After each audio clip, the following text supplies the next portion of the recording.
Unit 9. Recording S9.4. 1. Yeah, I grew up in the 90s. For me, film and music are two important aspects of my life, and it was a fantastic decade for both of those. In terms of movies, there were some excellent ones that came out. My favorites being Forrest Gump, Pulp Fiction, and The Shawshank Redemption. In terms of the music, probably the most famous bands of the time were Oasis and Blur. One of the most memorable moments for me of the 90s was Euro 96, obviously the soccer tournament. I was lucky enough to go to the opening ceremony myself. Obviously, as we were entering the end of the millennium, the celebrations toward the end of the 90s were huge. And so were the celebrations on the actual night. Also, Mother Teresa died. Sort of. Mother Teresa was the famous charitable missionary. 2. The 70s. Well, they were wonderful, I think. If somebody asked if it was a good decade or a bad decade, personally, I have to say it was a good decade to grow up in.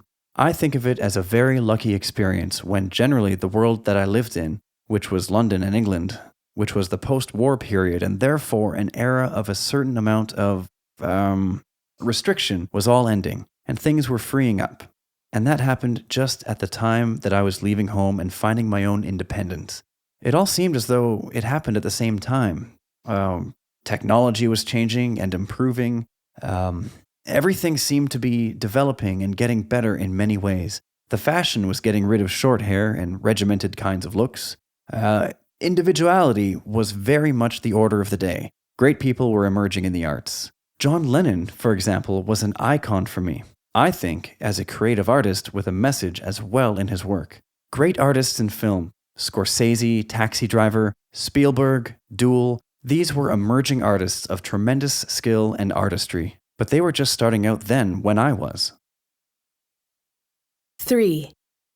I was a teenager in the 80s, and I remember thinking that I didn't like a lot of the fashion and the music from back then. But now it's obvious in retrospect that I did quite like it. I love looking back on like a nostalgia trip at the way we used to dress and how much hair gel I used and how much hairspray the girls used. And now in the 2000s, there's like a sort of a trip back into that time, you know? Girls are wearing big earrings again and geometric patterns on their clothes. The music in the 80s became quite computerized sounding, quite electronic, and disco faded away, although we did still have soul. People like Luther Vandross and Billy Ocean were making soul music. New Romantic was another style that came out in the early 80s, where the men started wearing lots of makeup and had big shoulders and small waists. And Madonna was a big trendsetter for girls. And at one point, she cut her hair really short in the mid-80s, and almost like a boy's.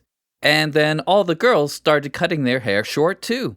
I wasn't very fashionable myself.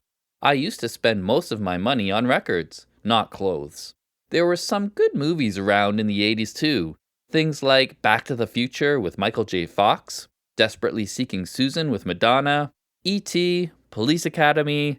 I'm going to be 40 this year, and I imagine my birthday party is probably going to be a big nostalgia trip back to the 80s.